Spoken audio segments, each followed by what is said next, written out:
अस्सलाम वालेकुम बच्चों। आवाज आ रही है आप लोगों को?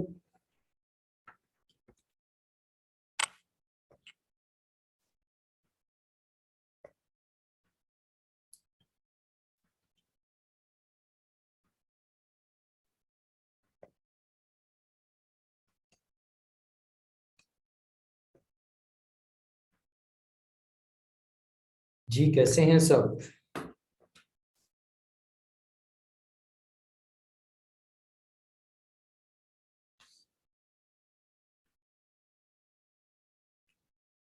अल्हम्दुलिल्लाह भाई, मैं भी ठीक। अच्छा, बस वेट कर रहा हूँ मैं। 2 से 3 मिनट रह गए हैं हमारे क्लास के स्टार्ट होने का टाइम जो है। तो मैंने कहा चलें बच्चों से हेलो हाय कर लें तब तक। जी अल्हम्दुलिल्लाह बच्चे, मैं ठीक हूँ।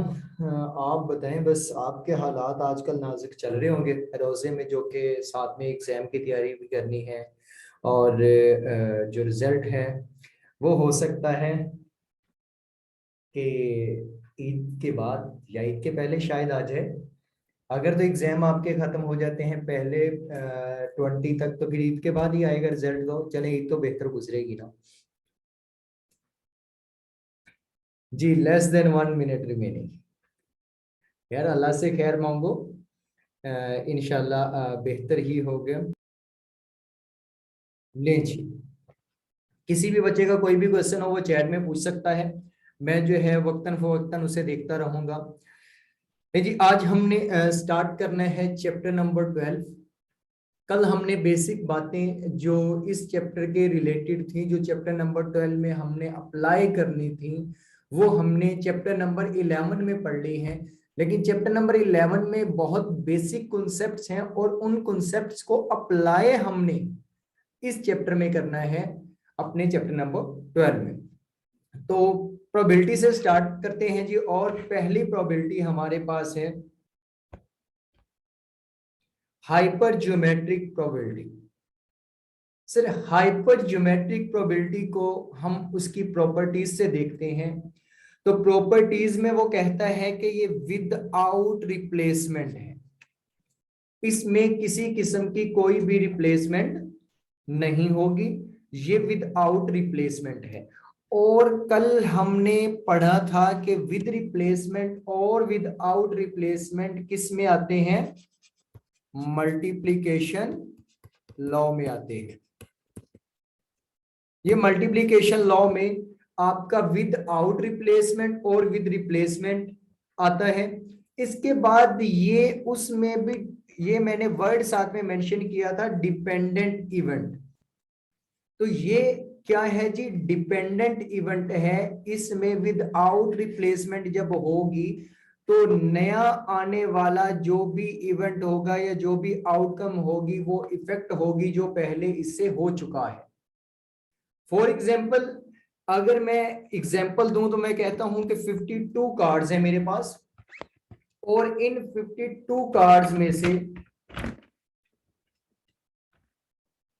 52 कार्ड्स हैं। इन 52 कार्ड्स में से मैंने एक कार्ड को ड्रा कर लिया। सर, जब मैंने एक कार्ड को ड्रा किया और उसे मैंने वापस नहीं रखा, तो रिमेनिंग मेरे पास 51 कार्ड्स रह जाएंगे। तो मेरी टोटल आउटकम इफेक्ट हो गई इस एक कार्ड के निकलने से। पहले मेरी आउटकम थी 52। अब अगर विदाउट रिप्लेसमेंट है, मैंने उसे वापस नहीं रखा उस जगह पे, तो ये मेरी आउटकम जो है वो पहले से क्या हो जाएगी? कम हो जाएगी। तो ये रह जाएगी 51। तो जो भी नया यहां से मैं भी जो भी कार्ड ड्रा करूंगा उसकी टोटल आउटकम्स हमेशा क्या रहेंगी? 51 रहेंगी। तो ये क्या है जी? डिपेंडेंट इवेंट है। इसमें वो कहते हैं probability change at each trial. साफ ज़ाहिर है कि हर ट्रायल पे उसकी प्रोबेबिलिटी चेंज होगी। अगर मैंने पहला कार्ड निकाला है तो वो 52 में से निकलेगा। अगर मैंने दूसरा कार्ड निकाला है तो वो 51 में से निकलेगा। अगर फिर मैंने एक और कार्ड निकाला है तो वो 50 में से निकलेगा। तो यहां पर देखें कि ये इफेक्ट भी हो रही है, और इसके अलावा इसकी प्रोबेबिलिटी जो है हर ट्रायल पे क्या हो रही है? चेंज हो रही है। लेकिन अगर मैं कहूं कि विद रिप्लेसमेंट के साथ है तो मेरी टोटल आउटकम हमेशा क्या रहेगी, सेम रहेगी। और सर इसमें ऑर्डर मैटर करता है, यहां पर ये देख लें जी, ऑर्डर भी मैटर कर रहा है। और ये हम जब इसके क्वेश्चन करेंगे तो वहां पर भी आपको ऑर्डर मेंशन किया जाएगा कि ये क्वेश्चन में अगर निशानी देखी जाए कि हमें कैसे पता चलेगा सर कि ये हाइपर ज्योमेट्रिक का क्वेश्चन है, तो उसके लिए उसके अंदर आपको ये देखना है कि वो डिपेंडेंट है या इंडिपेंडेंट है। अगर नहीं समझ लग रही तो फिर आपके पास एक और ऑप्शन है जो उसकी प्रॉपर्टी है कि उसमें ऑर्डर मेंशन होगा और इसमें 2 आउटकम्स होंगी और इसकी प्रोबेबिलिटी हर ट्रायल पे क्या हो जाएगी, चेंज हो जाएगी। और ये एक्सपेरिमेंट कब तक रिपीट कर सकते हैं, फाइनाइट नंबर, इसके जो लिमिटेड नंबर हैं आप उन लिमिटेड नंबर्स के अंदर रहते हुए हाइपर ज्योमेट्रिक के जो है वो एक्सपेरिमेंट कर सकते हैं। सर ये कुछ प्रॉपर्टीज थी, ये हमें आ गई, हम खुश हो गए। अब कुछ ऐसा बताया जाए कि क्वेश्चन में हमें वो वर्ड्स नजर आए, उसको देखते ही हम ये कहें कि ये क्वेश्चन तो किसका है, हाइपर ज्योमेट्रिक का है। Sir probability is not mentioned in question, ये क्या बात हुई कि क्वेश्चन प्रोबेबिलिटी का है लेकिन प्रोबेबिलिटी कहीं पर भी मेंशन नहीं हो रही। ऐसा कैसे हो सकता है कि क्वेश्चन प्रोबेबिलिटी का है लेकिन प्रोबेबिलिटी क्वेश्चन में है नहीं? तो सर जो जिस क्वेश्चन में प्रोबेबिलिटी नहीं है लेकिन पूछा प्रोबेबिलिटी के बारे में जाएगा, वो कहेगा फाइंड प्रोबेबिलिटी। फाइंड आपने प्रोबेबिलिटी करनी है बट क्वेश्चन में कहीं पर भी प्रोबेबिलिटी मेंशन नहीं होगी, तो वो क्वेश्चन किसका होगा, हाइपर ज्योमेट्रिक का होगा।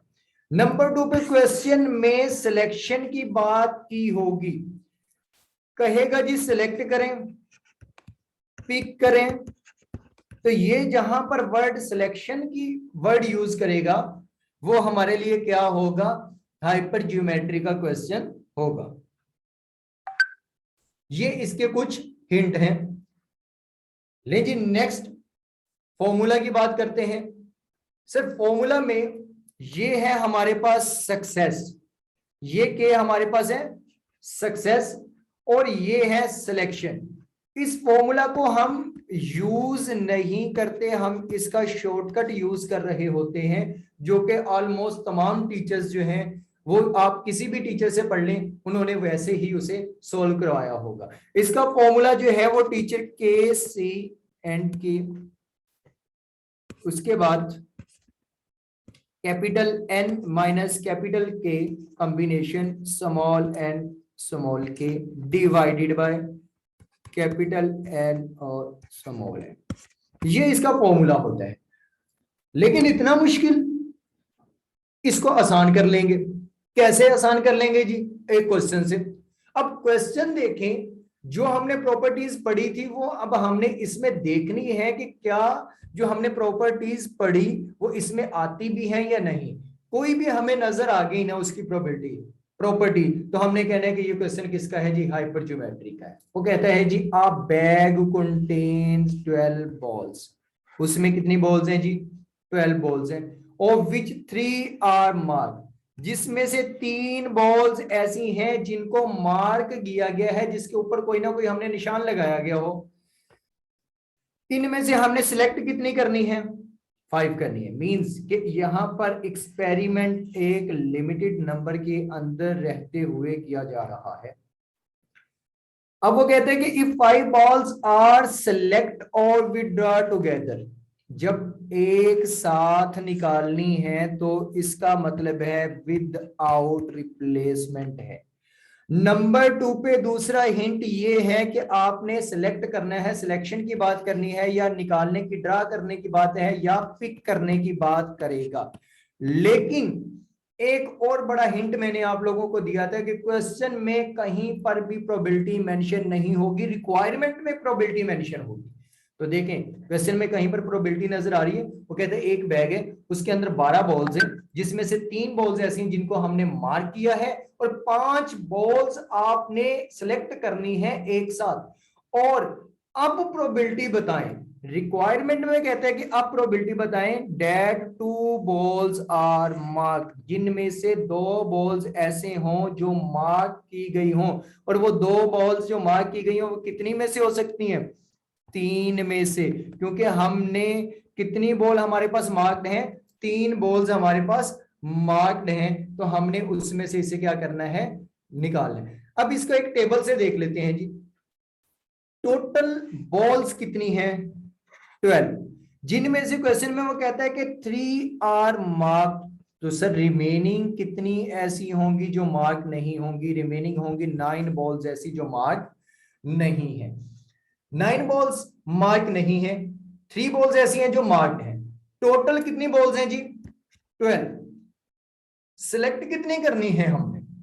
सर इसमें से हमने सिलेक्ट करनी है ओनली 5, जो कि वो कहते हैं कि 5 बॉल्स, आपने 5 बॉल्स को सिलेक्ट करना है। हमने सिलेक्ट कर लिया, लेकिन उन 5 में से 2 किसमें होनी चाहिए?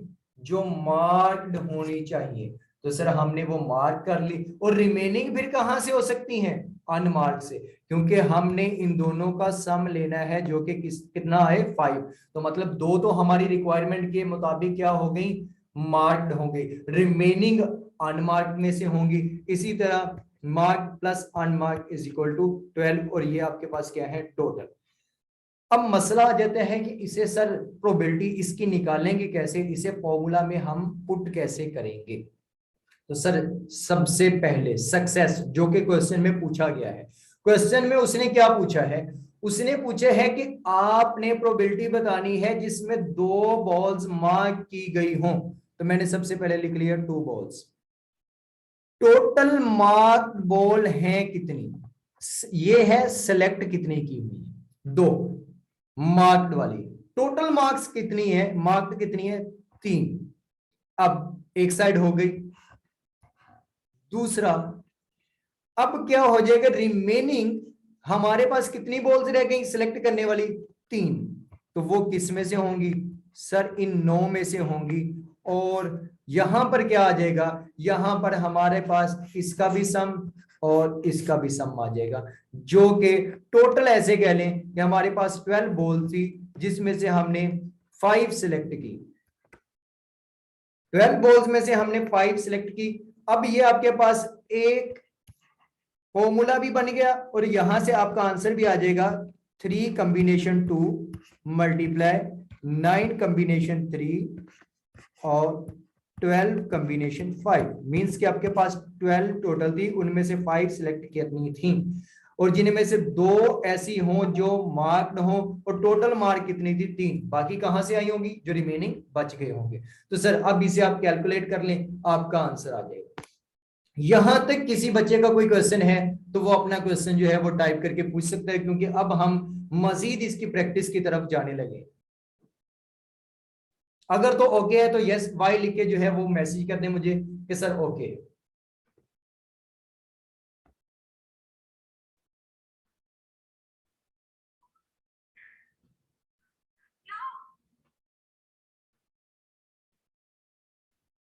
जी जी, अभी तक 4 बच्चों के 5 के आगे हैं, जल्दी बता दें।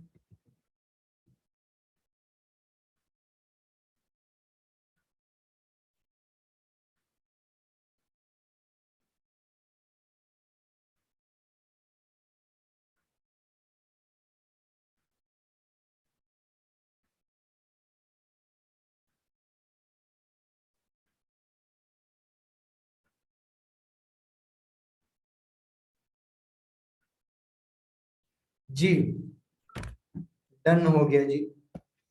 अब आ जाते हैं इसकी प्रैक्टिस की तरफ।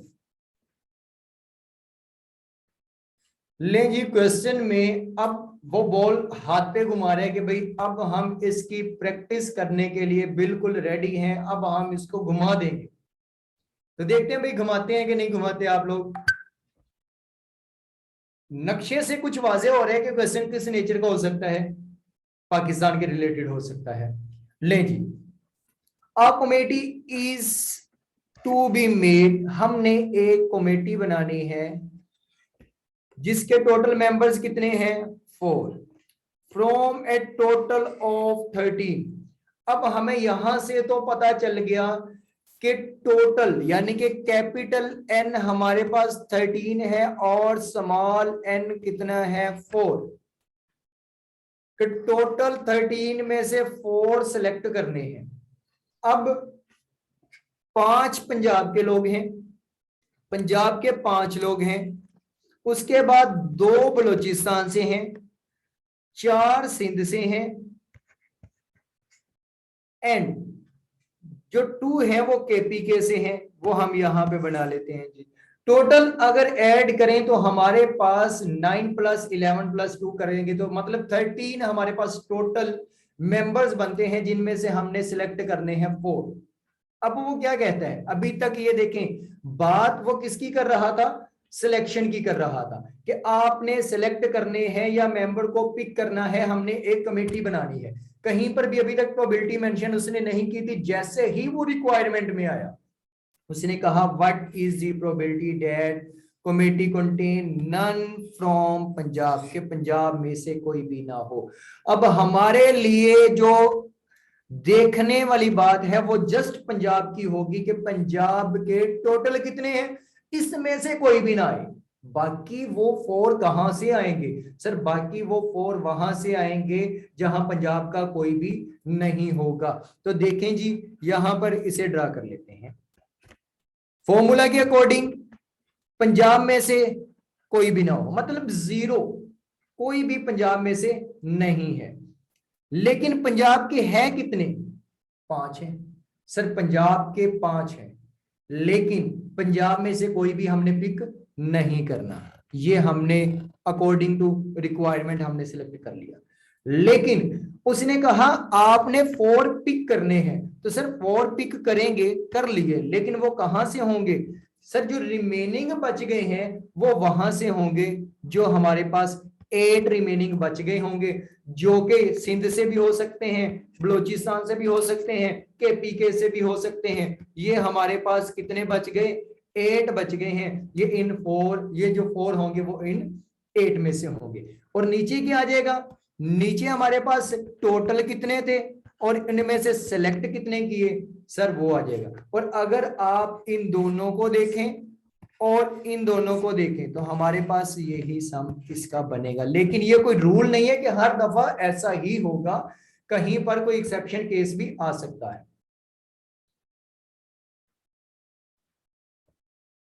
यहां से आपने क्या करना है, ये आप कैलकुलेटर से करेंगे ना, सी कॉम्बिनेशन आपका कैलकुलेटर पे मिल जाएगा। आई थिंक वो आपको मिलेगा डिवीजन की जगह पे, जहां पर डिवीजन का साइन है, अगर आप उसके ऊपर देखें डिवीजन के जो एरो है आपका बटन, उसके ऊपर आप देखें तो आपको नजर आएगा NCR। तो सर ये वहां से आपको सी मिलेगा। पहले जो भी वैल्यू ऊपर है अबव है, जैसे ये 5 है, पहले वो लिखें, फिर ये शिफ्ट ये प्रेस करें। यानी कि मैं अगर जैसे ये कह रहा हूं कि 5, उसके बाद शिफ्ट और फिर आपके पास सी लिखा जाएगा, और जो आपकी ये 0 वाली वैल्यू है वो बाद में पुट कर दें। ये कोई कैलकुलेटर में वैसे नहीं आएगा, कैलकुलेटर में कभी भी ये ऐसे नहीं आएगा। कैलकुलेटर में 5 प्रेस करने के बाद आप क्या करेंगे, शिफ्ट, उसके बाद आप डिवीजन वाला साइन जो है वो प्रेस करेंगे तो आपके पास सी आ जाएगा, उसके बाद 0 कर देंगे और ये ब्रैकेट में कीजिएगा। इसी तरह आप ये करने के बाद इसे डिवाइड करवा देंगे अपने टोटल के साथ, तो इंशाल्लाह आपका आंसर आ जाएगा। ले जी नेक्स्ट मूव करते हैं। और ये जो मैं क्वेश्चन करवा रहा हूं, ये क्वेश्चन इनमें से कोई 1 2 या इन जैसे क्वेश्चन आई कैप में आ जाएंगे। यहां से अंदाजा होता है कि क्वेश्चन कोई कीबोर्ड का है। अब कीबोर्ड में वो कहता है टोटल 25 कीबोर्ड्स। अब टोटल कितने हैं जी, 25, आउट ऑफ विच 3, जिसमें से 3 आर डिफेक्टिव, जिसमें से 3 क्या है, खराब हैं। A sample of 5 is select, हमने सिलेक्ट कितने करने हैं, 5 सिलेक्ट करने हैं। तो क्या मैं अगर ये करूं कि सबसे पहले तो ये लिखूं कि 25 टोटल हैं और इनमें से 5 सिलेक्ट करने हैं, क्या ये चीज हो गई। अब इसके बाद वो कहता है 3 डिफेक्टिव है, what is the probability that exactly 2 are defective. आपने जो ये 5 निकालने हैं इनमें से एग्जैक्टली 2 वो होने चाहिए जो क्या हो, डिफेक्टिव। तो सर मेरे पास टोटल डिफेक्टिव कितने हैं, 3। अब रिमेनिंग क्या बच गया, 22 और 3। तो सर ये इससे आपका आंसर आ जाएगा जी। क्वेश्चन इजी है ये। अब अगर तो आपको इसकी समझ आ गई है तो ऐसा आई कैब में इंशाल्लाह जरूर 1 या 2 एमसीक्यूज ऐसे आएंगे जिनको आप इजीली फिर सॉल्व कर सकते होंगे। ये आप अपना आंसर जो है वो खुद भी निकाल लीजिएगा। जैसे साथ ने अभी आंसर निकाल के दिया है कि 1 बच्चे का आंसर आ रहा है 0.0869 और एक का आ रहा है 0.8965। प्लीज आप अपने आंसर को जो है वो एक दफा अगेन देखें। सबसे पहले आप जो है वो फ्रैक्शन में आएंगे, फ्रैक्शन में आने के बाद फिर आप ये step by step values put करने के बाद इज इक्वल प्रेस कर दीजिएगा, आपका आंसर आ जाएगा। नेक्स्ट, अंडे, वो भी गंदे। There are total 25 eggs out of which 3 are defective. बिल्कुल सेम क्वेश्चन है ये, किसके जैसा जो कि हमने अभी कीबोर्ड का किया कि आपके पास टोटल 25 एग्स हैं जिसमें से कितने खराब, आपने सिलेक्ट कितने करने हैं, 2 रैंडमली चूजन, आपने 2 सिलेक्ट करने हैं और वो दोनों के दोनों वो ही आए जो आप हैं, मीन सॉरी गंदे अंडे आए। तो इसका मतलब है कि दोनों के दोनों वो सिलेक्ट करें जो क्या है, गंदे अंडे, मींस के डिफेक्टिव हैं। तो टोटल डिफेक्टिव हैं कितने, 3C2। तो सर ये तो हमारे जितने हमें चाहिए थे वो तो आ गए। अब क्या करें, अब आ जाएंगे रिमेनिंग, इनमें से कोई भी ऐसा अंडा नहीं होगा जो एग्जैक्ट होगा। तो इसका आंसर 0.01 है जो कि भाई ने मुझे सेंड कर दिया है चैट बॉक्स। नेक्स्ट, पैसा। There are 65 currency notes of RS 1000। हमारे पास 65 नोट्स ऐसे हैं जो कि 1000 वाले हैं। 35 करेंसी नोट्स ऐसे हैं जो कि 500 वाले हैं। जस्ट ख्याली पुलाव है, ऐसा है नहीं हमारे पास। अब वो कहते हैं कि इफ 4 नोट्स आर सिलेक्टेड। अब उसने टोटल कहीं बताया ही नहीं है। सर टोटल बता चुका है कि आपके पास 100 नोट्स टोटल हैं जिनमें से आप सिलेक्ट कितने कर रहे हैं, 4 नोट सिलेक्ट कर रहे होंगे। Find the probability that total amount obtained is at least। अब ये एट लीस्ट और एट मोस्ट का जो कंसेप्ट है ना, ये बहुत बच्चे को तंग करता है। पहले तो इसे देख लेते हैं कि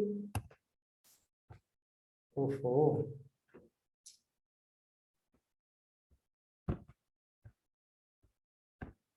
एक मिनट बच्चों।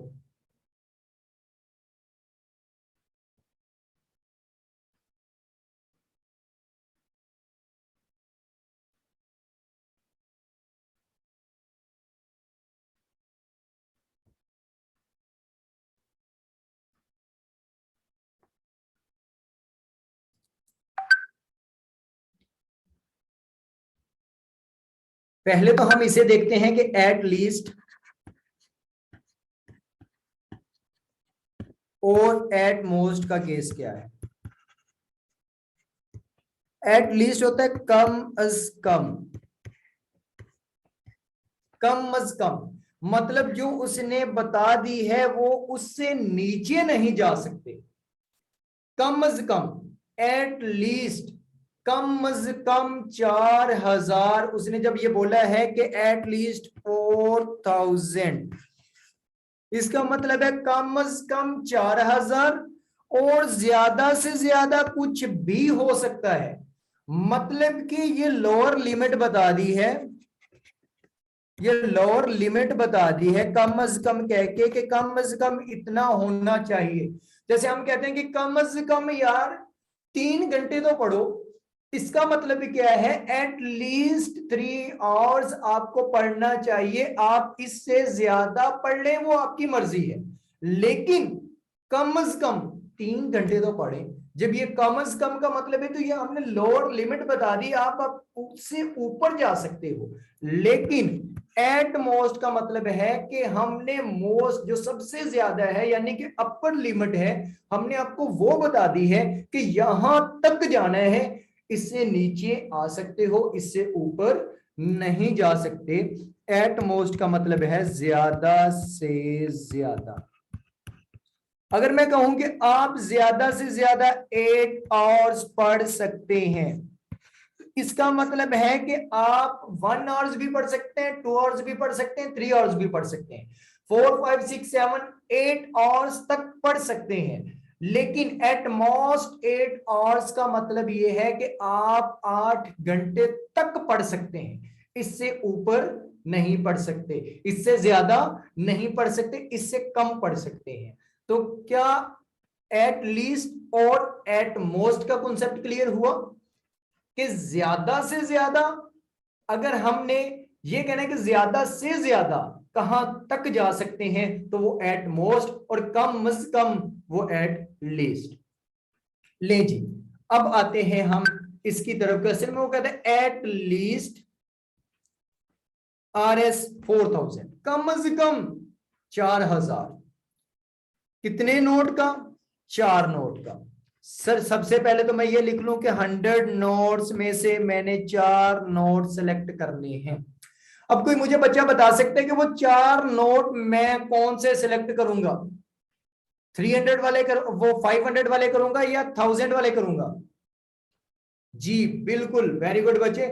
4 नोट हम जो पिक करेंगे वो 1000 वाले ही करेंगे, क्योंकि उसने कहा कि एट लीस्ट कम से कम 4000। सर अगर मैं 3 नोट 1000 वाले कर लेता हूं, एक नोट मैं सिलेक्ट कर लेता हूं 500 वाला, तो ये तो मेरा क्या हो गया, कम हो गया, 3500 हो गया। उसने तो लिमिट लगाई है 4000 की, तो हम क्या करेंगे, हम चारों के चारों नोट 65 में से लेंगे। तो मैंने 65 कॉम्बिनेशन 4 और रिमेनिंग 35 में से कोई नोट भी नहीं होगा, तो इससे हमारा क्या आ जाएगा, आंसर आ जाएगा। उम्मीद करता हूं कि एट मोस्ट एट लीस्ट का केस जो है वो समझ आ गया होगा। नहीं भी आया तो अगले क्वेश्चन में आ जाएगा। अगले क्वेश्चन में फिर पैसा ही पैसा हो गया। उसमें वो कहते हैं 65 अभी भी आपके पास नोट्स हैं 1000 वाले, अभी भी मैं आपको 1000 वाले 65 नोट्स भाई दे रहा हूं, और 35 वाले वो 35 नोट्स में आपको 500 वाले दे रहा हूं, संभाल के रखिएगा। लेकिन रखने कहां पे, वो कहता सेव में रखे हुए हैं।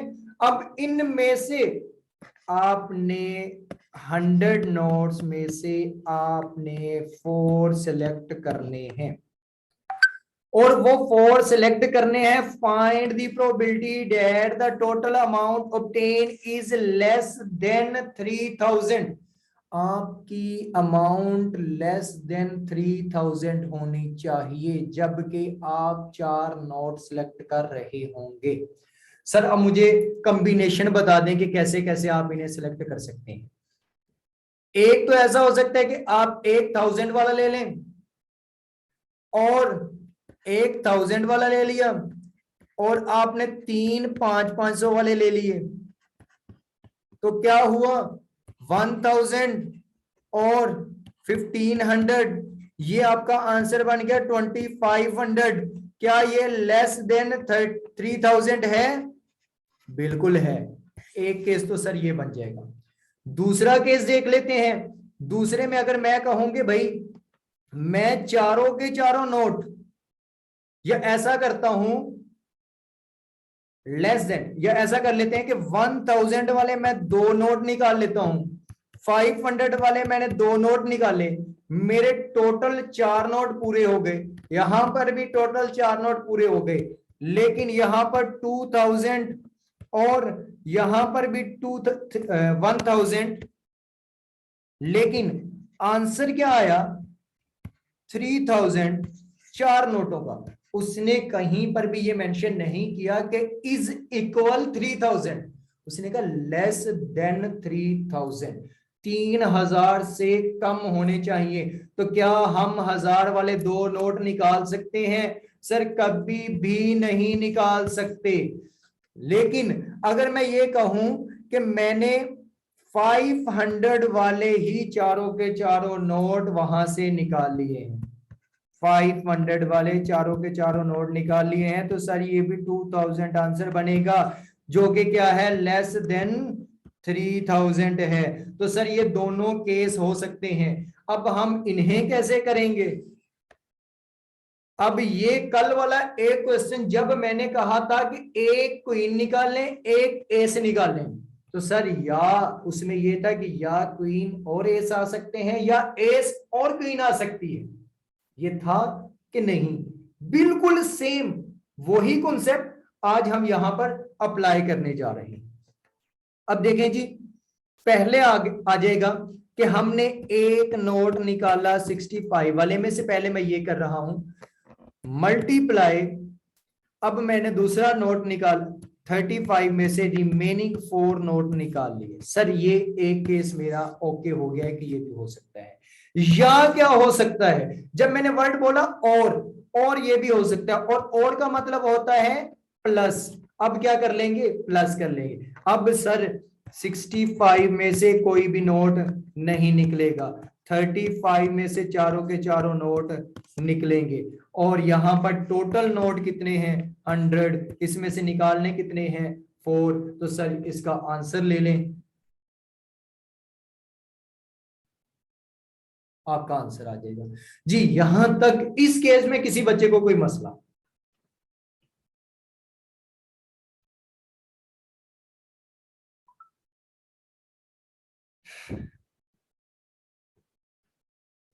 No sir. अच्छा, कल आप लोग ऐसे हैं कि आप लोगों ने भी नहीं बताया कि सर जो क्लास है वो 8:30 बजे तक है। मुझे ये था कि शायद 15 तक, तो मैंने 8:15 पे एंड कर दी, 8:15 पे, और आप लोग भी खुश हो रहे होंगे। लेकिन आज 8:30 से पहले मैं आप लोगों की जान नहीं छोड़ने वाला। लेकिन ये याद रखिएगा 15 मिनट आप लोगों ने मेरे एक्स्ट्रा कल ले लिए हैं, मीन्स के मुझसे चोरी कर लिया आप लोगों ने 15 मिनट, वो मैं एक्स्ट्रा लूंगा आप लोगों के 5-5, 7-7 मिनट करके।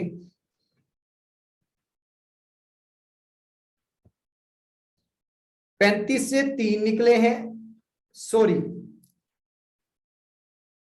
नहीं बच्चे, यहां से यहां आएगा 3। बिल्कुल ठीक बच्चे ने बताया, यहां पे आएगा 3, सॉरी मिस्टेक हो गई थी। चलें जी नेक्स्ट चलते हैं, बुक्स का क्वेश्चन आ गया है। वो कहता है जी a book case contain 6 math books, मेरे पास 6 मैथ बुक्स हैं and 12 accounting books. If a student randomly select 2 books, अब टोटल बुक्स कितनी है? 6 मैथ की प्लस 12 अकाउंटिंग की, 18 टोटल बुक्स हैं, जिनमें से 2 सेलेक्ट करने जा रहा हूं मैं। मतलब क्या है कि यहां पर अगर मैं लिखूं कि टोटल 18 में से 2 सेलेक्ट करनी है, यहां तक ये बात तो हमारी कंप्लीट हो गई। अब मसला रह गया ऊपर वाला, then find the probability that the both of them are math books, और अब उसने बोला और अकाउंटिंग बुक्स, वो दोनों की दोनों मैथ की भी बुक्स हो सकती हैं या वो दोनों की दोनों किसकी हो सकती हैं? अकाउंटिंग की हो सकती हैं। सर अगर मैं ये कहूं कि जब दोनों की दोनों मैथ की होंगी तो क्या होगा? 6 में से C2 और 8 में से कोई भी बुक नहीं होगी, और प्लस का निशान।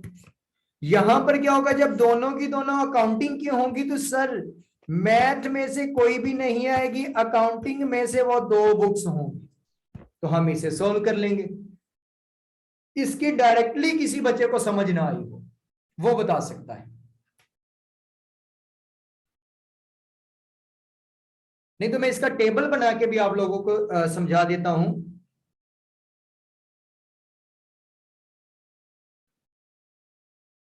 देखिए ना, मोहम्मद एहसन 18 टोटल है, टोटल 18 में से दो सिलेक्ट करनी है, और जो वो दो सिलेक्ट करने जा रहे हैं, पहली जो ये नंबर 1 है, ये नंबर 1 यहां पर है, पहली में वो कहता है both are math books. Sir math की टोटल कितनी है 6, अकाउंटिंग की टोटल कितनी है 12। तो सर जब मैथ की वो दो बुक्स निकालनी है तो वो इन 6 में से ही हो सकती है ना, वो अकाउंटिंग बुक में से तो नहीं ना होगी। तो सर अकाउंटिंग की बुक में से कोई भी बुक नहीं होगी, ये पहला क्लियर हो गया। दूसरे में वो कहता है दोनों की दोनों अकाउंटिंग की होनी चाहिए। तो सर जब दोनों की दोनों अकाउंटिंग की होगी तो मैथ में से कोई भी नहीं आएगी, अकाउंटिंग में से दो बुक्स आएंगी, जो कि हमने यहां पर ली हुई। इसे टेबल से देख लेते हैं। मैं कहता हूं कि मैथ अकाउंटिंग, मैथ की 6 बुक है, अकाउंटिंग की हमारे पास 12 बुक्स हैं, टोटल बुक्स 18 है। अब दोनों की दोनों मैथ की होनी चाहिए, दो सिलेक्ट करनी और दोनों की दोनों मैथ की होनी चाहिए। तो सर अकाउंटिंग की फिर 0 होगी। एक केस तो ये बन गया, या दो सिलेक्ट करनी है और दोनों अकाउंटिंग से हो, तो फिर सर इसका मतलब है मैथ से कोई भी नहीं आएगी। दूसरा केस ये होगा। तो सर पहला केस मैंने ये लिखा है और दूसरा ये लिखा है।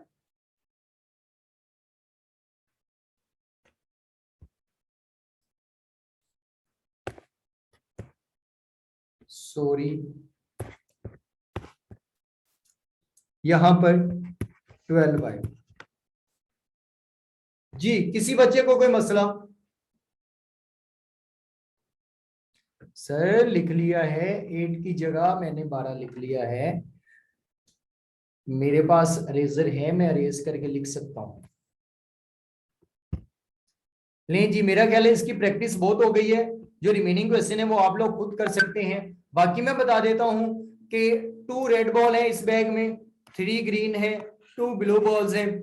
दोनों इनको ऐड करें तो टोटल 7 बॉल्स बनती हैं।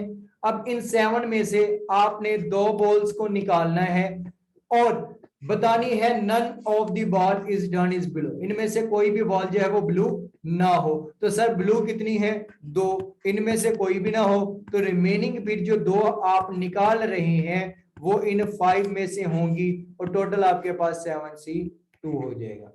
सर इतना सा क्वेश्चन था। ये बैटरीज का क्वेश्चन है, बिल्कुल सेम वैसे ही है जैसे हमने कीबोर्ड का क्वेश्चन किया है, हमने डिफेक्टिव एग का क्वेश्चन किया है, बिल्कुल सेम वैसा ही बैटरी का क्वेश्चन है।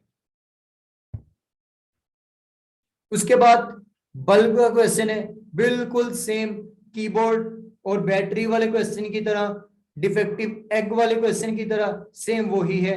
इसके अलावा ये बर्थडे केक का है, सर ये पाइनएप्पल स्ट्रॉबेरी, बिल्कुल सेम वो ही, बिल्कुल सेम केस वैसे ही है, जस्ट क्वेश्चन की नेचर चेंज की है। और इसी तरह ही ये जो फ्लावर वाला क्वेश्चन है वो भी सेम है। क्या आप लोग ये कर लेंगे? तो मैं नेक्स्ट जो टॉपिक है उसकी तरफ मूव करूं।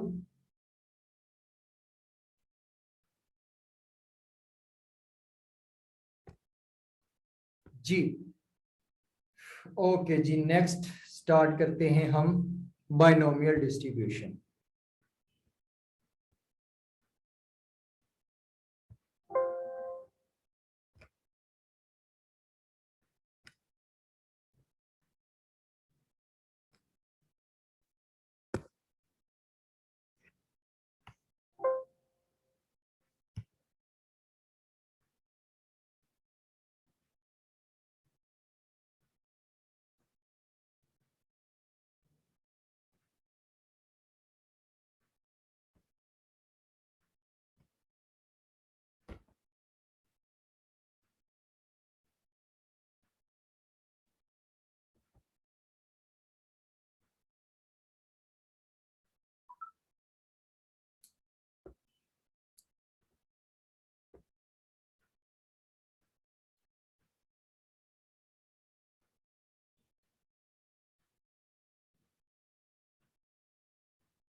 स्लाइड ओपन नहीं हो रही, 1 मिनट वेट कीजिएगा।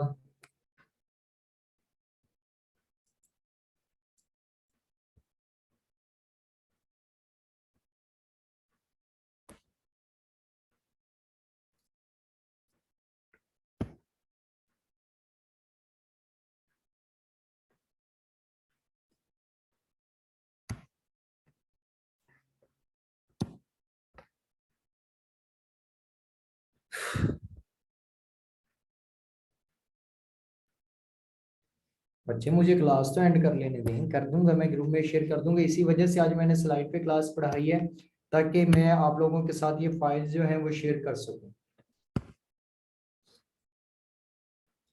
लीजिए नेक्स्ट आ गया binomial distribution. Sir binomial distribution, इसकी कुछ प्रॉपर्टीज। अब इसकी अगर प्रॉपर्टीज की बात करें तो ये एक तो है विद रिप्लेसमेंट। हमने दूसरा उसकी प्रॉपर्टी में बात की थी कि वो विद आउट रिप्लेसमेंट का केस था, लेकिन बायनोमियल जो है वो विद रिप्लेसमेंट है और इंडिपेंडेंट इवेंट है, ये किसी के ऊपर डिपेंड नहीं करता। Probability not change at each every trial. जब ये किसी के ऊपर डिपेंड ही नहीं करता तो इसकी प्रोबेबिलिटी हर ट्रायल की क्या रहेगी, सेम रहेगी। इसमें भी 2 आउटकम्स होंगी और experiment is repeated for a definite number of term which is less than 20। उसमें था कि आप इन्फिनिटी तक नहीं जा सकते, एक लिमिटेड नंबर तक रहकर उसे क्या कर रहे होते हैं, वो एक्सपेरिमेंट को कर रहे होते हैं। और यहां पर उसने आपको नंबर मेंशन कर दिया है कि आप जो है वो 20 नंबर्स तक, लेस देन 20 तक अपने एक्सपेरिमेंट को कर सकते हैं।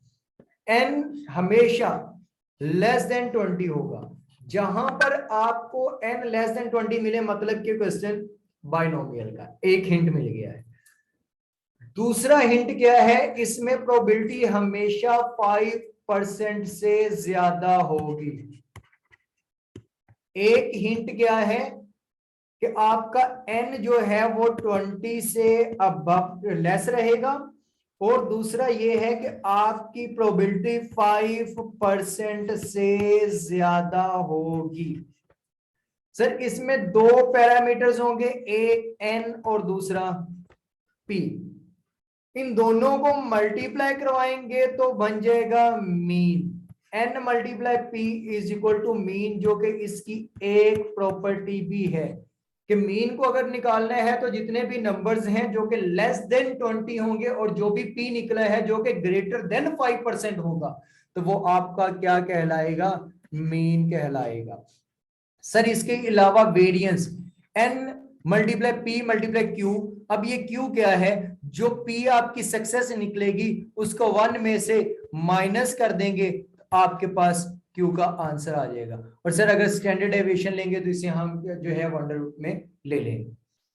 ये कुछ बातें, और इसमें हमेशा जो मीन है उसका आंसर इसके वेरिएंस से ज्यादा आता है।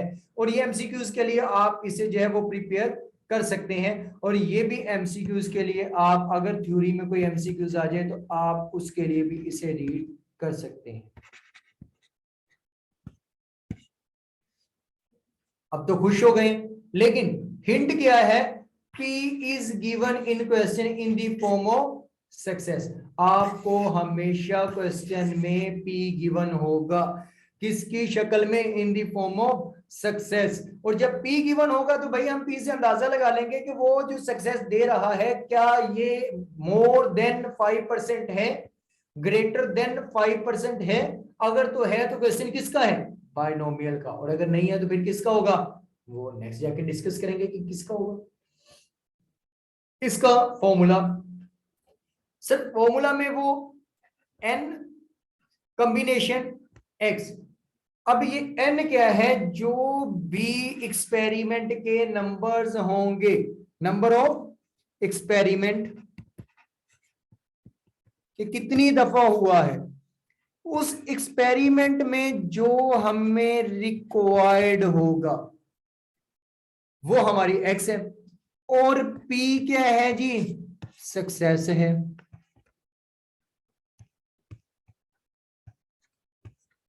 और 1 माइनस p क्या है, फेलियर है,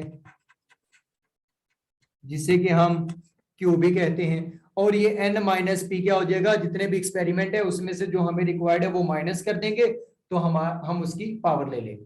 सर ये फॉर्मूला जब हम क्वेश्चन सोल्व करेंगे तो बड़ा अच्छे से समझ आ जाएगा।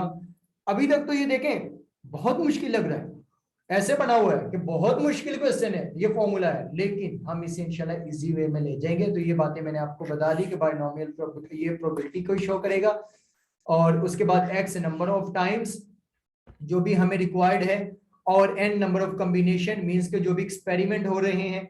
p से क्या मुराद है जी, सक्सेस है, और n से नंबर ऑफ ट्रायल जो है वो है। अब इसे ओके करते हैं और आगे प्रैक्टिस की तरफ मूव करते हैं जी। ले जी, यहां से अंदाजा लगा लें कि ये इशारा क्या है कि कॉइन को टॉस कर रहे हैं। Sir 4 coins are tossed, find the probability when. एक कॉइन टॉस कर लिया, दूसरा कर लिया, तीसरा कर लिया, चौथा कॉइन टॉस कर लिया। क्या मुझे कोई बच्चा बताएगा कि 4 कॉइन को टॉस करने से टोटल आउटकम्स कितनी बनती हैं?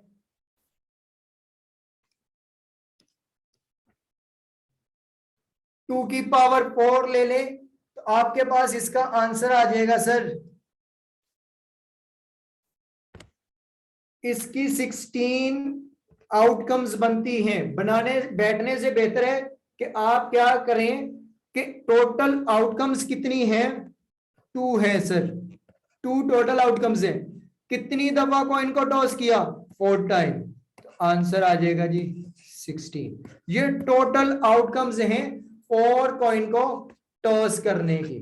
सर हमने एक कॉइन को 4 टाइम जो है वो टॉस किया, find the probability that one is head. अब अगर प्रोबेबिलिटी की बात करें, अगर प्रोबेबिलिटी की बात, उसकी प्रॉपर्टीज की बात करें, तो प्रॉपर्टीज में तो वो कहता था कि n जो है वो लेस देन 20 रहेगा। ये बात तो ओके हो गई। p 5% से ज्यादा रहेगा, ये बात भी देख लेते हैं। लेकिन उसने कहा था कि p भी मेंशन होगा क्वेश्चन में, प्रोबेबिलिटी भी मेंशन होगी क्वेश्चन में। सर यही तो हमने अगर देख लिया या फाइंड कर लिया तो समझे कि हमारा क्वेश्चन तो हो गया, बाइनोमियल की हमें समझ आ गई। तो देखें क्या होगा। वो कहता find the probability that one head, एक हेड आने की प्रोबेबिलिटी बतानी है। तो सर इसमें से ये 4 कॉइन क्या शो करवाता है, 4 कॉइन ये बताता है कि एक्सपेरिमेंट 4 टाइम हुआ, एन आ गया। सर यहां पर 1 क्या शो करवाता है कि मुझे एक हेड चाहिए, यानी कि x इज इक्वल टू 1 चाहिए, लेकिन n भी आ गया, x भी आ गया, क्योंकि फॉर्मूला में हमें क्या चीजें चाहिए, n c x multiply p की पावर n मल्टीप्लाई q की पावर n माइनस x। यही हमने फॉर्मूला पढ़ा था। देख लें जी, पिछली स्लाइड में हमने यही फॉर्मूला पढ़ा कि p की पावर, सर यहां पर x है, तो यही हमने फॉर्मूला पढ़ा। अब यहां पर n भी आ गया, x भी आ गया, p रह गया। सर p बिल्कुल जो हमारा x है उसके साथ वो मांग क्या रहा है, हेड। तो सर हेड के आने के कितने चांसेस होंगे, या तो हेड आ सकता है या टेल आ सकता है। तो सर हेड के आने के 50% चांसेस होते हैं, जो कि ग्रेटर देन 5% है। तो क्या ये भी प्रॉपर्टी हमारी पूरी हो गई और हमारा पी भी निकल आया? अगर तो सर निकल आया है तो इसका वैल्यूज पुट कर देते हैं, 4c x की जगह 1, उसके बाद 0.5 उसकी पावर 1, और 0.5 और 4 माइनस 1, इसका आंसर हमारे पास आ जाएगा। इसके बाद सर भाई बता रहे हैं जी कि 0.5 इसका आंसर है। सर दूसरा है 2 हेड। अब इसका मतलब है कि मेरे पास क्या हो गया, x इज इक्वल टू 2 है, बाकी तमाम का तमाम फॉर्मूला क्या है जी, सेम है। जहां जहां पर मैंने x की वैल्यू 1 पुट की थी वहां वहां पे अब क्या कर दूंगा, 2 पुट कर दूंगा। तो सर मेरे पास इसका आंसर आ जाएगा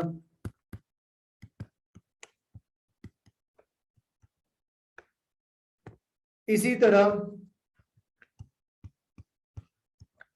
3 हेड की भी करें, 4 हेड की भी करें, मतलब ऑल हेड की भी, और 9 हेड की भी करें। ये आपका ऐसे कह लें कि एक होमवर्क है और यहां पर x इज इक्वल टू 0 आ जाएगा। लेकिन क्या कुछ ऐसा शॉर्टकट ना बता दूं मैं आप लोगों को जिससे आप तमाम की तमाम एक साथ ही निकाल लें?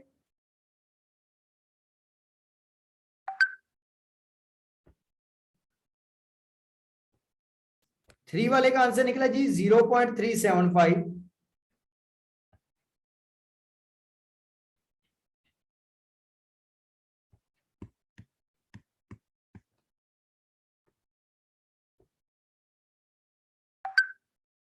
अच्छा जी, ये आप सॉल्व करें। अब इसमें अगेन चले, वो सेकंड का आंसर है ये 0.375।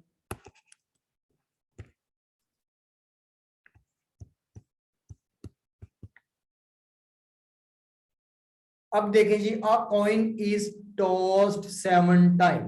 क्या ये आप क्वेश्चन कॉइन के केस में वहां पर सॉल्व कर सकते थे इसके आउटकम्स बना के? नहीं सर, वहां से हमने जस्ट कॉन्सेप्ट लिया और यूटिलाइज कर रहे हैं इस चैप्टर में। अ कॉइन इज टॉस्ड 7 टाइम, हम 7 टाइम उसे टॉस कर रहे हैं, मींस के एन कितना है जी? 7 है। उसके बाद वो कहता है find the probability that 3 heads.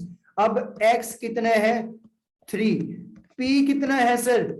Head की बात की है तो सर हेड के आने के चांसेस 0.5 होते हैं या 50% होते हैं। तो सर अब आप इसे सॉल्व कर सकते हैं।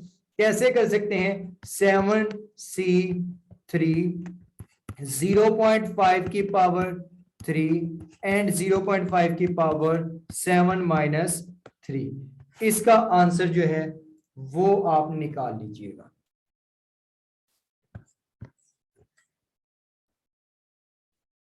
अब कुछ क्वेश्चन, अब ये क्वेश्चन है, यहां पर भी 7 दफा कॉइन को टॉस किया है और वो एक्स क्या मांगता है? वो कहता है एक्स डेट एट लीस्ट कम अज कम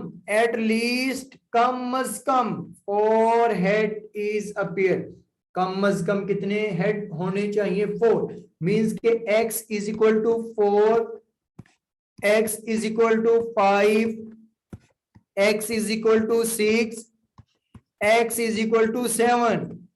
क्या ये आप अब 1 by 1 उस फॉर्मूला में वैल्यूज पुट करेंगे या कोई इसका शॉर्टकट फॉर्मूला आता है? सर अगर ये भी केस एक बन सकता है, 1 - x is equal to 0, x is equal to 1, x is equal to 2 और x इज इक्वल टू 3। क्योंकि जो इसका आंसर आएगा और इसका आंसर आएगा, दोनों को ऐड करेंगे तो वो तो 1 की इक्वल होगा। तो सर मैं 1 माइनस अगर ये भी करूं तो आंसर इसका आ जाएगा, बट ये भी 4 वैल्यूज हैं, ये भी 4 वैल्यूज हैं। क्या मैं इन्हें 1 by 1 x की जगह पे वैल्यूज पुट करके 4 टाइम अलग अलग आंसर निकाल के फिर उनको ऐड करूं, या कि इससे बेहतर कोई एक फॉर्मूला होगा जिससे मैं ये क्वेश्चन सॉल्व कर सकता हूं? कितने बच्चे ऐसे हैं जिनको ये पता है कि इसका कोई एक शॉर्टकट मेथड है जिससे हम इसे सॉल्व कर सकते हैं? मेरे ख्याल में कुछ 3-4 बच्चे तो ऐसे होने चाहिए।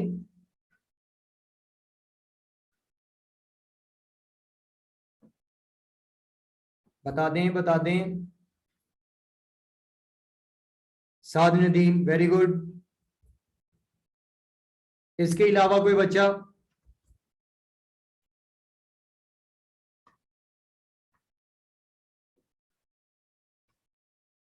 जिनको नहीं आता वो भी बता दें ताकि मैं फिर आप लोगों को बता दूं, वरना मैं वो कहते हैं जो बाय डिफॉल्ट अज्यूम यही करूंगा कि फिर सबको आता है। तो जिनको नहीं आता कम से कम वो भी बता दें।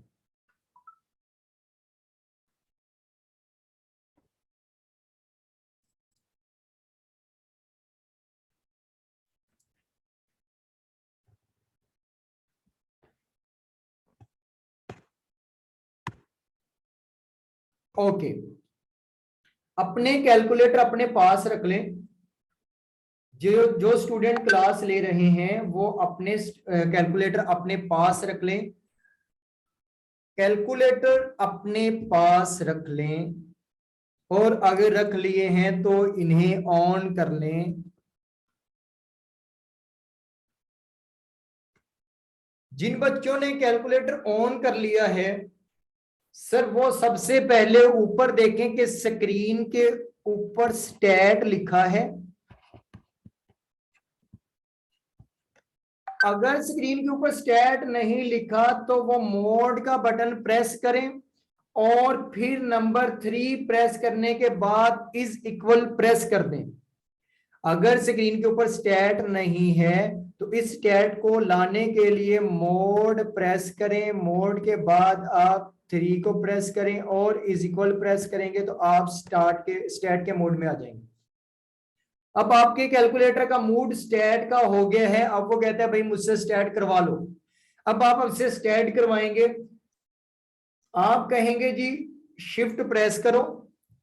अब आपने शिफ्ट प्रेस करना है, शिफ्ट प्रेस करने से आपके सामने स्क्रीन पे कुछ ऐसा स्क्रीन नजर आ रही है। उस स्क्रीन के नंबर 7 पे जाएंगे, जिनके अच्छे वाला कैलकुलेटर है नंबर 7 पे जाएं तो उनको टेबल लिखा नजर आएगा। सर साथ साथ आपने वो बताई भी जाना मुझे मैसेज पे कि समझ आ रही है। 7 लिखा नजर आएगा, आप 7 को प्रेस कर देंगे। सर 7 को प्रेस करने के बाद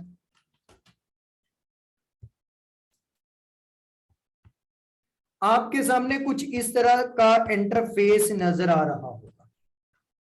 सर अब ये इंटरफेस आपके सामने नजर आ रहा है आपको।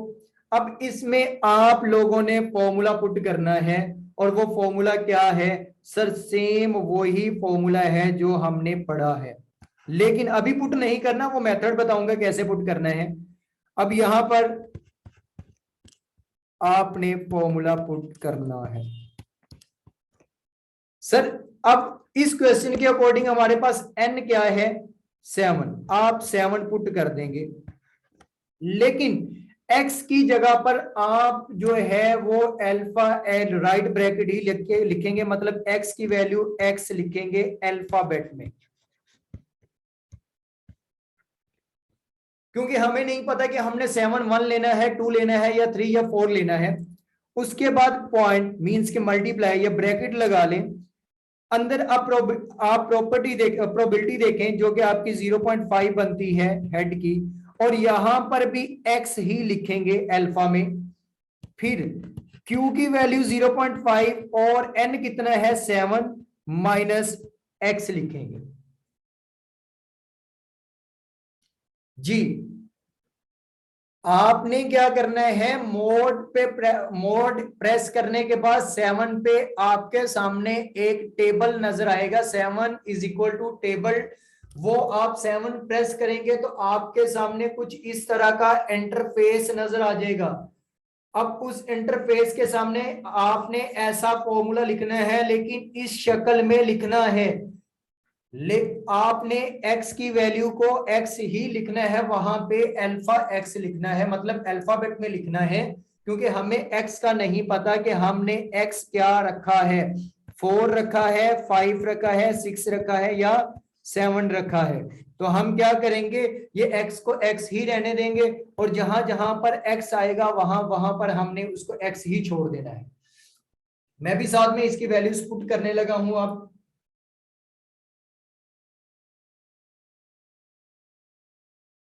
लेकिन ये बच्चों वैलिड तब है जब आपको एट लीस्ट या एट मोस्ट का केस पूछे, अदरवाइज आपको कोई जरूरत नहीं है इसको करने की। अगर तो वो 4 टाइम्स या 5 टाइम्स पूछ रहा है तो इसका मतलब x इज इक्वल टू 4 या x इज इक्वल टू 5। लेकिन अगर वो इससे ज्यादा पूछे, एट लीस्ट एट मोस्ट पूछे, तो फिर आपको ये जरूरत है, अदरवाइज आपको जरूरत नहीं है। ले जी, ये लिखने के बाद ये स्क्रीन पे आपको नजर आ रहा होगा। ये लिखने के बाद आपने क्या करना है, इज इक्वल प्रेस करना है। जैसे ही ये लिखेंगे इज इक्वल प्रेस करेंगे तो आपके सामने कुछ इस तरह का इंटरफेस आएगा, स्टार्ट और नीचे लिखा होगा 1। आप कुछ नहीं करेंगे, वहां पर आप प्रेस करेंगे, आप अपनी पहली वैल्यू जो कि कहां से स्टार्ट हो रही, 4 से, क्योंकि वो कह रहे हैं एटलीस्ट 4, कम से कम 4 आए, तो आप 4 प्रेस करेंगे। 4 प्रेस करने के बाद इज इक्वल प्रेस करेंगे तो आगे कुछ ऐसा इंटरफेस आएगा एंड का। वहां पर 5 लिखा है ऑलरेडी, लेकिन आपने उसे इग्नोर करना है। आपका एंड कहां पे हो रहा है, 7 टाइम पे हो रहा है, तो आप वहां पर 7 लिखेंगे और 7 लिखने के बाद इज इक्वल प्रेस कर देंगे। फिर पूछेगा स्टेप 1, फिर इज इक्वल प्रेस करें तो आपके सामने कुछ वैल्यूज आ जाएंगी उसकी फ्रीक्वेंसीज की। कितने बच्चों का ये हो गया है?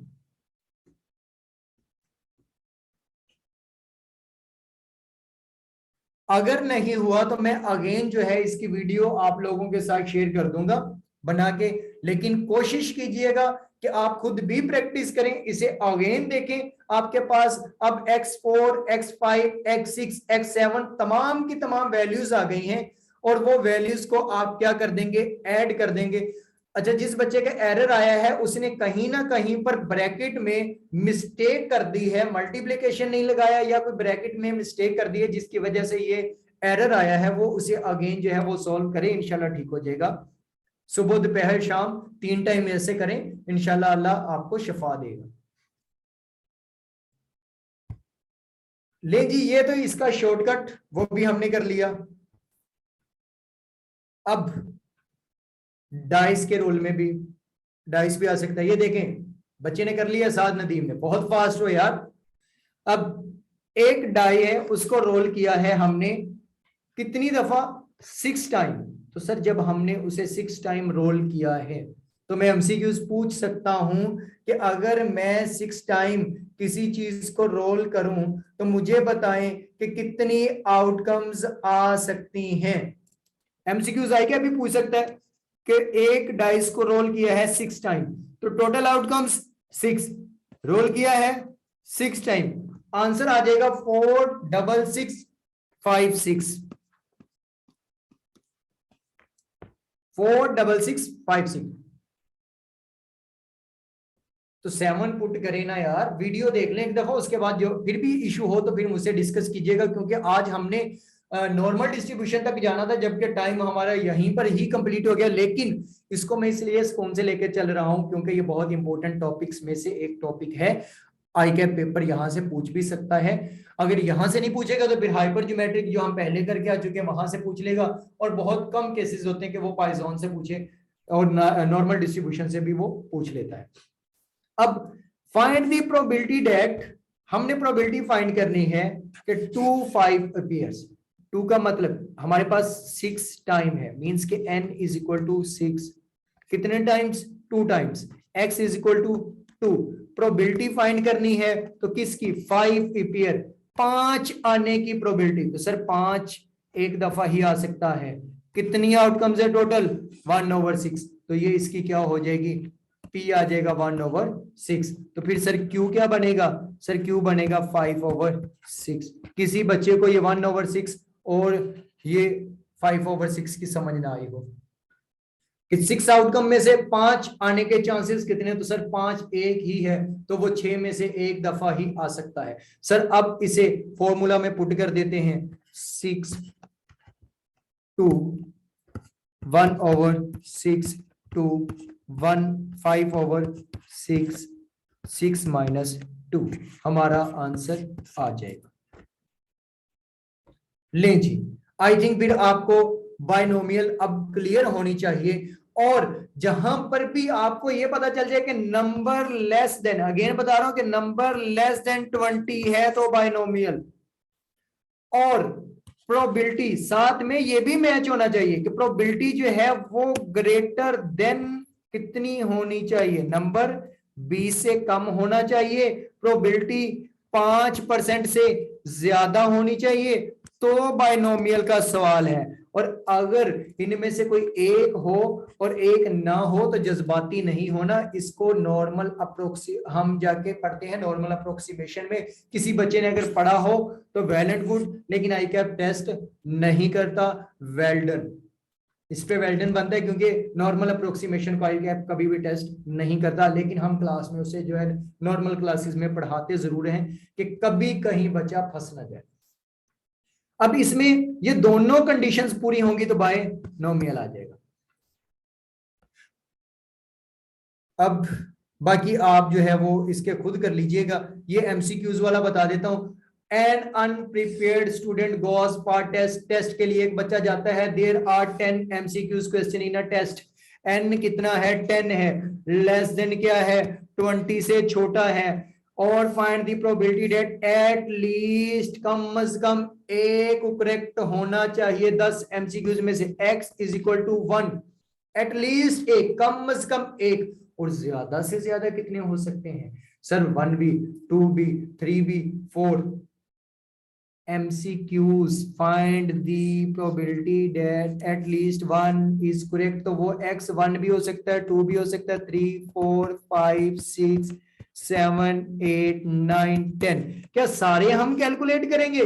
नहीं सर, हम x इज इक्वल टू 1 कर लेते, 0 कर लेते हैं, और जो भी आंसर आएगा उसको हम 1 में से माइनस कर देंगे, क्योंकि हमें पता है कि प्रोबेबिलिटी हमेशा क्या होती है? इज इक्वल टू 1 ही होती है, होने और ना होने के चांसेस की। अच्छा, अब इसमें से हमने देखना क्या है सर? हमने एटलीस्ट 1 इज करेक्ट, कम से कम एक करेक्ट होना चाहिए। सर एक करेक्ट होना चाहिए एमसीक्यूज। सर एमसीक्यूज टोटल 4 होते हैं, उनमें से एक सही होना चाहिए। तो 1/4 इसकी पी आ जाएगी। और क्यू क्या हो सकता है? 3 ऐसे होंगे जो नहीं ठीक होंगे, एक ही उसमें से ठीक होगा। सर अगर यही क्वेश्चन ट्रू फॉल में होता तो फिर क्या होता? 1/2 और 1/2 होने और ना होने के चांसेस क्या होते? सेम होते। होने और ना होने के चांसेस क्या होते? सेम होते। लेकिन ये एमसीक्यूज है, एमसीक्यूज 4 होते हैं, 4 में से एक ठीक होगा और 3 गलत होगा। Sir breaking news, breaking news में एक टीवी चैनल है, वो कंडक्ट करता है एक पोल रिगार्डिंग, वो कहता है 80% was in support of construction. 80% ऐसे हैं जो कंस्ट्रक्शन के हक में हैं, 10% were against and 10% were undecided. 10% decided है कि नहीं जाएंगे, और 10% अभी डिसाइड ही नहीं किया कि भाई वो किस तरफ है, इस तरफ है, इस तरफ है। तो 80% एग्जैक्ट पता है कि वो इसके हक में है। Sample of 10 people is taken, हमने n ले लिया 10 जो कि लेस देन क्या है? 20 है। What is the probability that at least 8, कम से कम 8 भी हो सकता है, 9 भी हो सकता है, 10 भी हो सकता है। सर कम से कम 8 भी हो सकता है, 9 भी हो सकता है, 10 भी हो सकता है। Will support the construction. Sir x भी आ गया, n भी आ गया, p लेके आना है। अब p में हमें यह पता है कि 80% उसके हक में है, 10% खामोश है, 10% अगेंस्ट में है। कौन सा ले?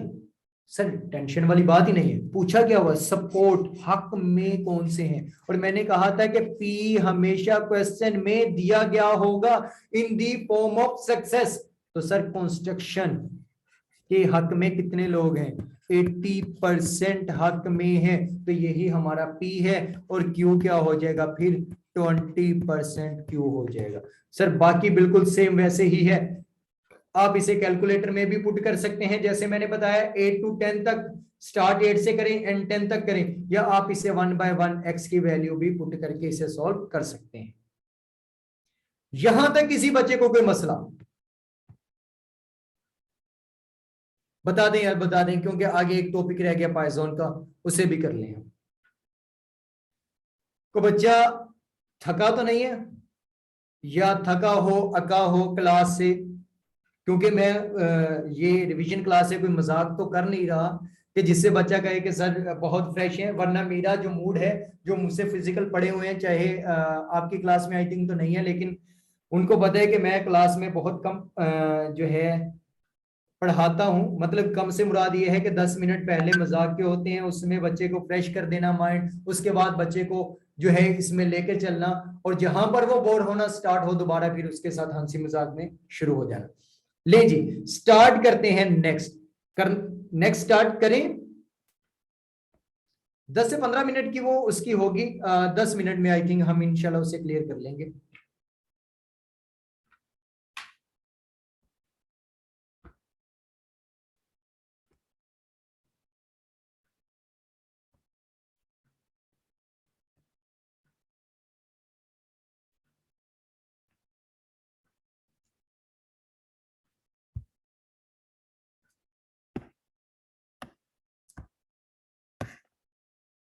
ये खत्म नहीं हो रहा।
नहीं जी, Poisson distribution.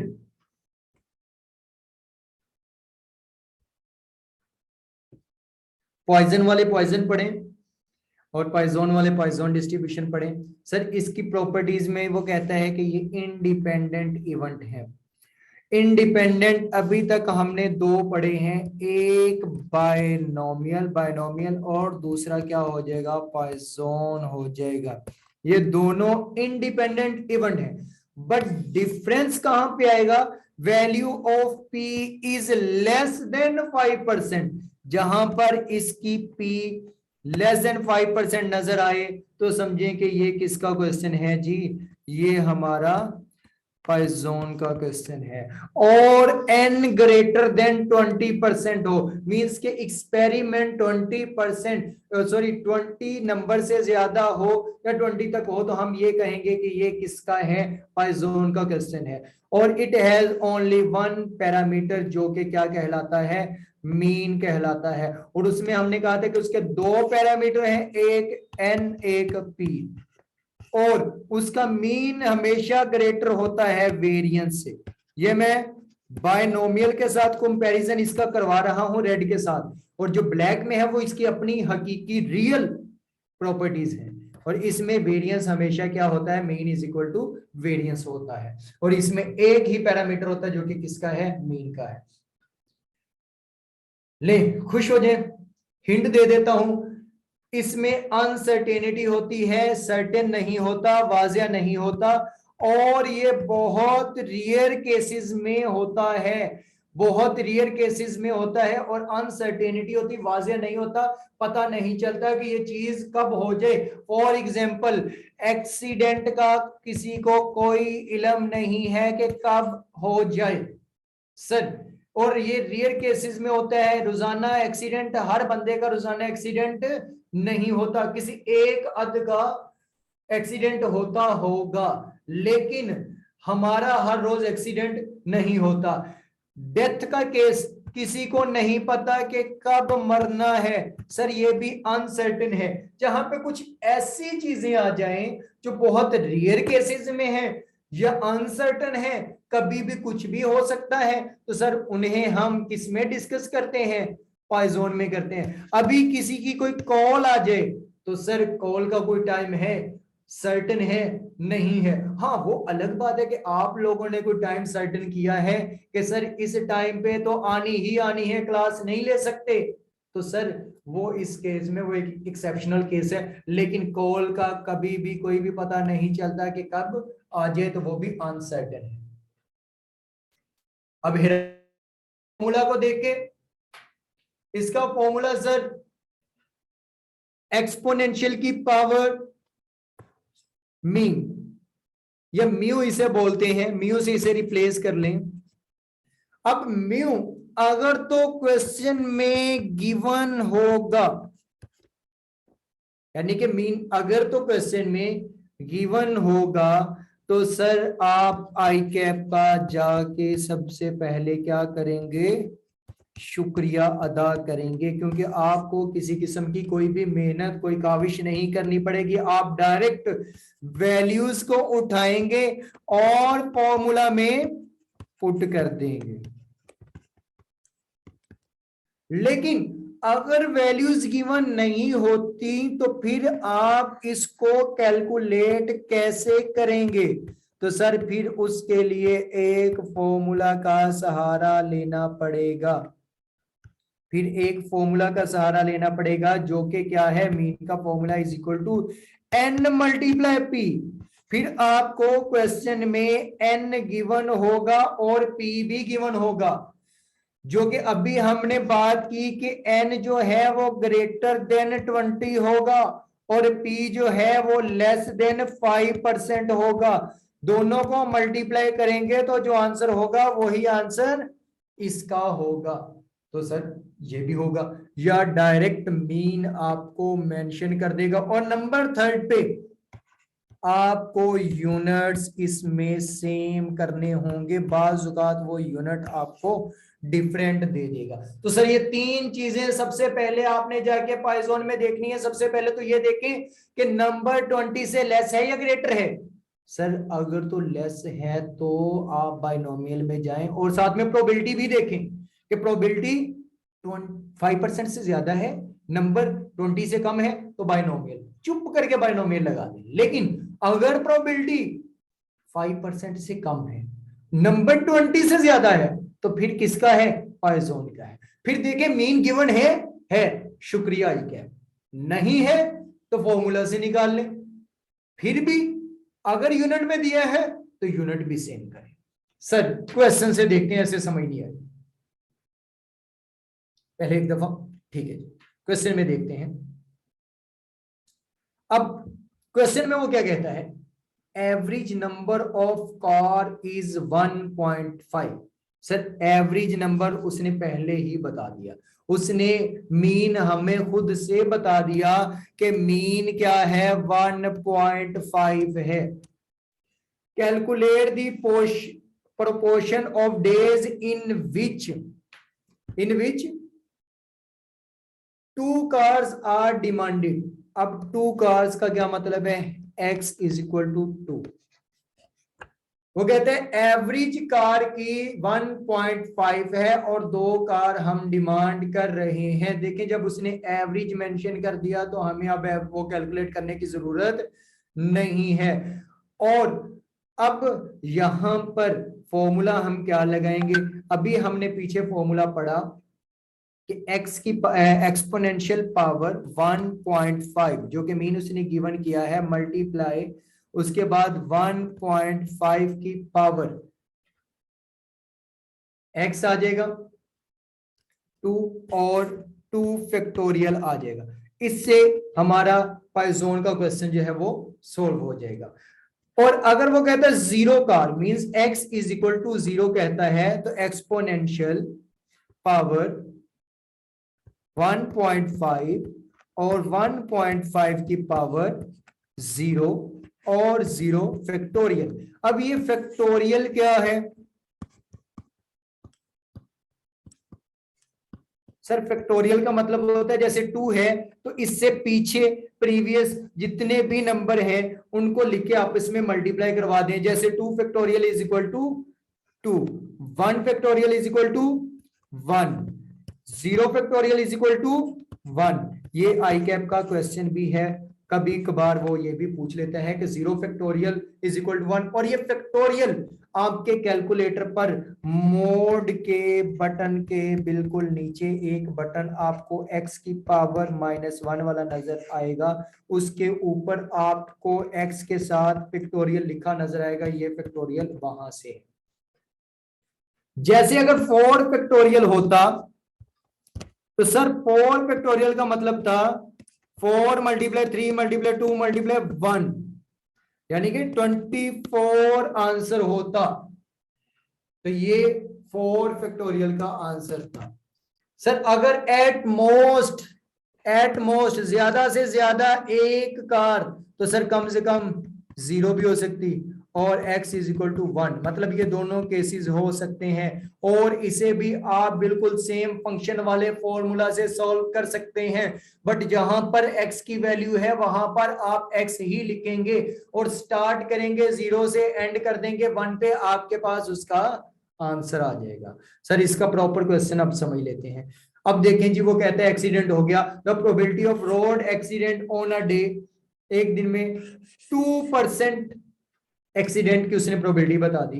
If there are 100 vehicles are using the road every day, then find the probability when 10 vehicles meet every day. वो कहता है कि मेरे पास, वो मुझे बता दें कि 10 यहां पर व्हीकल्स आपस में लगे, मींस के x इज इक्वल टू 10 उसने पूछा है, नंबर उसने 100 बताए हैं कार के, तो क्या सर ये 20 से बड़ा है कि नहीं है? और इसके अलावा उसने प्रोबेबिलिटी बताई है 2%, क्या सर ये 5% से छोटी है या नहीं है? सर ये दोनों प्रॉपर्टीज उसकी पूरी हो रही हैं, लेकिन हमें कहीं पर भी मीन नजर नहीं आ रहा। अब आई कैप को शुक्रिया नहीं कहेंगे, अब हम क्या करेंगे, n मल्टीप्लाई p करके अपना मीन निकाल लेंगे। सर n मल्टीप्लाई p करके मीन निकाल लेंगे, मीन्स के हम 100 मल्टीप्लाई 2% करेंगे तो मेरे पास इसका आंसर आ जाएगा, या कि इसको 0.02 कर लें तो फिर भी इसे 100 से मल्टीप्लाई करेंगे तो हमारे पास इसका आंसर आ जाएगा सर 2। सबका यही निकला है।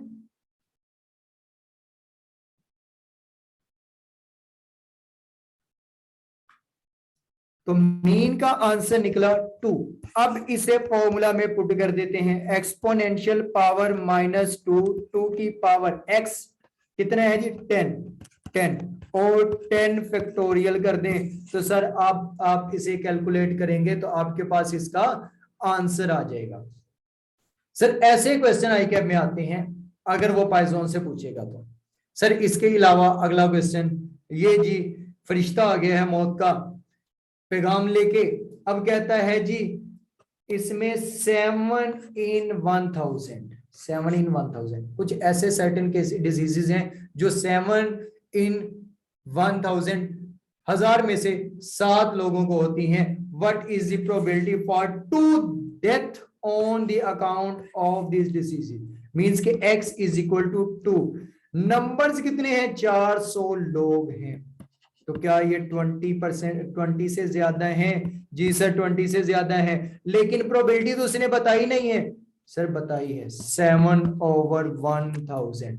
सर 7/1000 इसकी क्या है प्रोबेबिलिटी है, जो कि कितनी बनती है 0.007, जो कि लेस देन क्या है सर 5% है। तो हम इसे मल्टीप्लाई करके एंड मल्टीप्लाई p निकाल लेंगे, जो भी वैल्यू आएगी वो हम फॉर्मूला में क्या कर लेंगे पुट कर लेंगे।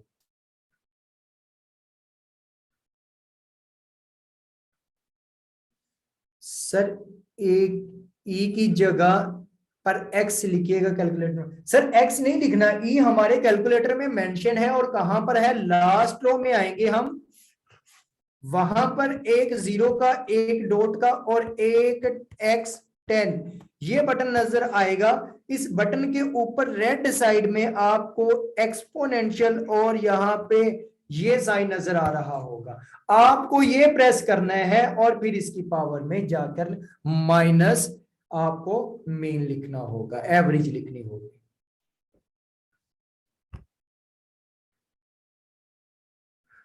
सर नेक्स्ट कॉल्स, ये भी क्वेश्चन आ जाता है पेपर में। एक रिसेप्शनिस्ट में रिसीव कर रहा है phone calls at the rate of 9 calls पर मिनट। हमें 1 मिनट में 9 कॉल्स आ रही हैं ऑन दी एवरेज। बात ही खत्म होगी। उसने बता दिया कि एवरेज कॉल्स जो हैं वो 1 मिनट में कितनी आ रही हैं, 9 आ रही हैं। तो मतलब के 9 तो उसने एवरेज बता दिया। What is the probability that, probability बतानी, no call means x is equal to 0, जबकि मीन इज इक्वल टू 9 है।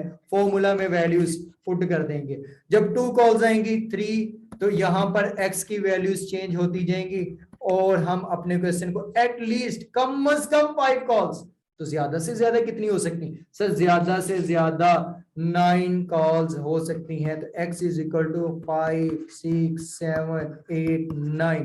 क्या ये सारे लिखेंगे? नहीं सर, आप कैलकुलेटर में जाके फंक्शन वाली जगह पे जाएंगे, वहां पर आप एक्सपोनेंशियल की पावर जो हमारी यहाँ पर 9 है, उसके बाद इस 9 की पावर में जो x है उसे x ही लिखेंगे और यहाँ पर x का फैक्टोरियल ले लेंगे और स्टार्ट करेंगे आप इसे 5 से और एंड कर रहे होंगे आप इसे 9 पे। फिर आप इस इक्वल करेंगे तो आपके पास एक रो में इसका आंसर आ जाएगा 5 6 7 8 9 का। सबको ऐड करेंगे तो आपके पास इसका आंसर आ जाएगा।